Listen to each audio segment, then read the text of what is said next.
mahaifinka shine duk wani sanadi idan ka samu karbuwa a cikin al'umma, shine wanda yake taimakonka idan rayuwa ta yi maka kyau. Duk sanda kaga rayuwarka ta yi maka kyau, ka duba kaga alaƙarka da mahaifinka ya take. Kasantuwarsa a rayuwarka ita kanta wata rayuwa ce mai zaman kanta.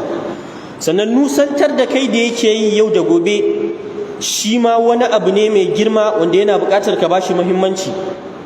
Mahaifi shine kwanciyar hankalin iyali, shine fila ta gida, shine fila na gida da kuma sirrin zaman lafiya a gida. Mahaifi shine yake kawo nutsuwa da kwanciyar hankali a rayuwar ɗan adam, shine yake kawo haske a gida.